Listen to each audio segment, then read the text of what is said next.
Demak, SK imtihoni bo'yicha tetkiy savollari tahlili. Bu yerda keyingi tur quyidagicha bo'lar ekan. Ya'ni titko iojinin mal korigi. Ilgobke munhang. Ya'ni eshitib, unga bog'lanadigan, ulanadigan gap topish. Va bu bo'yicha 7 ta test bo'lar ekan, 7 ta savol. Xo'p, endi bitta namunaviy testni ko'rib olamiz. Taymil titko kajang almajin tedabil ko'rishibshon. Quyidagini eshitib, eng to'g'ri javobni toping. Demak, ayol aytyaptiki, I 근처에 수영장이 있어요. Bu atrofda, bu yaqin atrofda basseyn bormi? Shunda erkak nima deb javob berishi mumkin? Ne, Kongwon yope 있어요. Ha, park yonida bor. 있어요 degani da bor grammatikasi. Anyo suyongil moteyo. Yo'q, suza olmayman, cho'mila olmayman. Ne, suyongil hal su 있어요. Ha, suza olaman. Anyo 근처에 있어요. Yo'q, yaqin atrofda bor. Shunda bizda mos tushadigan javobimiz faqatgina bir. Yaqin atrofda basseyn bormi desa, ha, park yonida bor. Shunda birni belgilaymiz. Hop, bunday savollarga yaxshiroq tayyorlanish uchun bizda agar ko'pchilik biladigan Soulde Hangugo kitobi bor. Soulde Hangugo. Shuni 1A va 1B qismida hop, har ikkita mavzudan keyin poksib mashqlari bor. Poksib degani takrorlash. O'shanda ko'rsatay, e'tibor qiling. Mana. Bizda Soulde Hangugo 1A workbook kitobi. 1A'da 4 ta poksib bor. 1A'da 4 ta poksib bor. Bu birinchisi. Xo'p, bu yerda o'tilgan lug'atlar, keyin shular bo'yicha mana grammatikalar mashqi, lug'atlar mashqi bor. Undan keyingi o'rinda hop, mana titkisi bor. Titki eshitib bajaradigan 20 dona test mana. Xo'p, e'tibor qilsangiz mana 1 dan 3 gacha emas, 4 dan 10 gacha mana xuddi hozirgi qolipdagi testlar bor. Ya'ni hammasida savol bir xil va 4 xil javob beriladi. Mana birinchi xil, ikkinchi, uchinchi, to'rtinchi xil. Qaysi biri mos bo'lsa, o'shani belgilashimiz kerak. Masalan, mana bu yerda 4 bo'lishi mumkin. Eshitadigan savolingiz ham, javobingiz ham faqat eshitib bajariladi. Siz ko'rmaysiz. Shu holatda bo'ladi. Xuddi shu narsa SK imtihonda adashmasam 7-dan 13-gacha titki testlarida shunday holatda. Siz savolni ham, javobni ham faqat eshitib bajarasiz. Birortasini ko'ra olmaysiz. Shu holatda. Sizga xolis tavsiya berib qo'ydim. 1A'da 4 ta, 1B'da 4 ta, jami 8 ta titki bor. Shulardagi mana bunaqa testlarni bajarsangiz, bemalol mana bu yerdagi SKdagi 7 dan 13 gacha bo'lgan titki testlarni ishlay olasiz. Shu holatda bo'ladi. Buni endi amaliy bajarib ko'rgan odam bemalol ishlay oladi. Shu ma'lumot edi. Endi davomidagi testni ko'radigan bo'lsak, bu yerda shart quyidagicha ekan. Ya'ni tehva changso korigi, ya'ni suhbat joyini topish. Ya'ni bitta joyda suhbat bo'ladi, ayol va erkak gaplashadi. Joy nomini topishimiz kerak.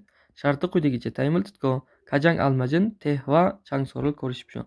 Quyidagini eshitib, eng to'g'ri suhbat joyini toping. Xo'p, bu yerda 4 ta rasmni bitta ko'rib olamiz. Birinchi rasmni ko'radigan bo'lsak, mana erkak bozorda yuribdi, mana mevalar sotib olyapti, sabzavotlar sotib olyapti. Ikkinchida mana aeroportdagi holat, mana samolyot rasmi, bilet sotib oladigan joy yoki kirib chiqish nazorat tekshiruvi. Bu yerda uchinchisida mana kinoteatr Yonghwagwan deb yozib qo'yilgan. To'rtinchisida mana Sejong Tosogwan, Sejong kutubxonasi mazmunda rasm ko'ryapmiz. Endi ayol mijoz sifatida aytayaptiki, Yogiyo kamja hago oi chom chuseyo. Ya'ni yogiyo degani qarab yuboring, kamja degani kartoshka.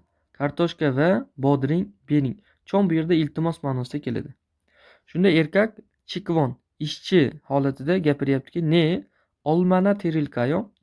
Xo'p, qancha beray? Kalit narsa bu yerda kartoshka va bodring. Va bu narsa bozorda bo'ladi, bir bo'ladi. Endi bunga o'xshash testlarni ishlash uchun ham bizda topik bor, topik. topik testlari bor. Titki 15 va 16 testlarni ko'proq ishlashimiz kerak bo'ladi. Bundan tashqari yana savol tega qaytamiz. Hop, bu yerda qarasangiz o'sha poksiplar, qarang, mana yoginin odiyimlikka. Bu yer qayer? Chal titko almajin gosil ko'risayo. Yaxshilab eshitib to'g'ri javob toping. Ya'ni bizda bir A kitobda 4 ta poksip, bir B kitobda yana 4 ta poksip, jami 8 ta poksipda mana shunaqa savollar bor. Ya'ni siz audioni eshitib yoki suhbatni eshitib joy nomini topishingiz kerak. Masalan, dorixona, mehmonxona, sartaroshxona, park. Shunga oid testlarni maslahat beradiganim Soulday kitobdan shu 8 ta poksibni to'liq mukammal bajarib ishlasangiz, bunaqa testlarda qiynalmaysiz.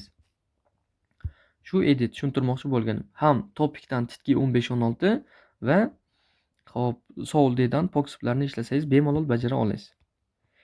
Endi keyingi testimiz ham shunga o'xshashroq. Ya'ni tehva sanghvan korigi, ya'ni suhbat holatini, ya'ni vaziyatni topish. Bu bo'yicha ham 3 ta savol berar ekan. Bu yerda ham nima qilasizmi? 4 ta rasmni ko'rib olamiz. Birinchi sharti quyidagini eshitib eng to'g'ri suhbat changmyon degani sahna. Suhbat sahnasini toping, ya'ni rasmini deylik. Hop, birinchi rasmda erkak va ayol oshxonada yoki kafeda ovqatlanib o'tiribdi. Ikkinchisida erkak mana kartasini uzatayotgan holat, ya'ni to'lov qilmoqchi. To'lov. Uchinchisida ular ovqat tanlayapti, mana menyu devorda yopishtirilgan ekan. To'rtinchisida ikkitasi oshxonaga mana purinchikdanga kirib kelayotgan holat, mana bu ayol ishchi ekan.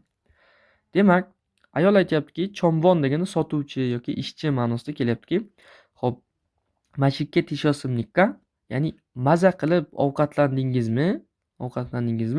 Shunda erkak mijoz sifatida aytayaptiki, ne keysanin yogiso hamyon tejo.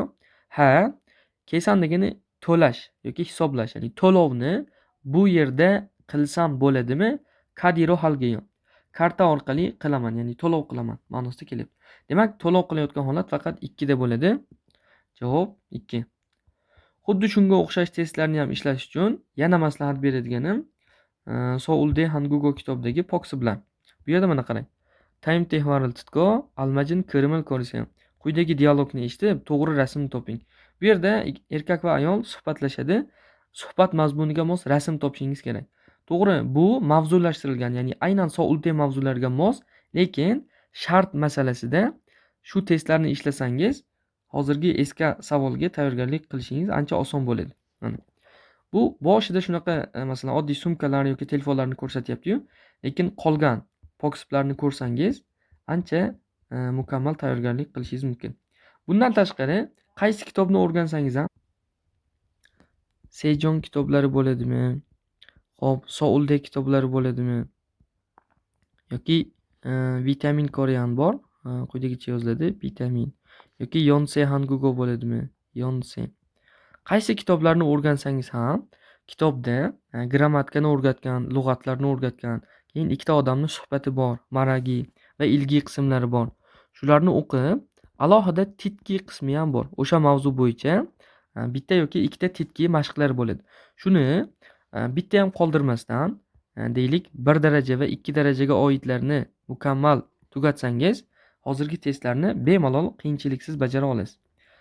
Va yuqori qismdagi kitoblarni ham, masalan 3-daraja, 4-darajadagi mos kitoblarni ham titki mashqlarini, ilgi mashqlarini bajarsangiz, topikka bo'ladimi, eskaga bo'ladimi, bemalol tayyorgarlik qilishingiz mumkin. Agar ular chala bo'lsa yoki yaxshi bajarilmagan bo'lsa, imtihonga tayyorgarlik ham shunga yarasha sal qiyin bo'lishi mumkin. Bu test tahlili edi va tavsiyalar edi. Amal qilsangiz yuqori ball olishingiz mumkin. Demak, test tahlilimiz shu joygacha bo'ladi. Mana 3 turdagi savollarni ko'rib chiqdik. Birinchisi eshitib bog'lanadigan gap topish. Bu bo'yicha 7 ta savol tushadi. Keyingisi mana tehva changso korigi, suhbat joyini topish. Bu bo'yicha 3 ta savol. Keyingisi tehva sanghwan korigi, ya'ni suhbat holatini, vaziyatini topish. Bu bo'yicha ham 3 ta test tushar ekan. Demak, yaxshi tushundingiz degan bitaman. Salomat bo'ling.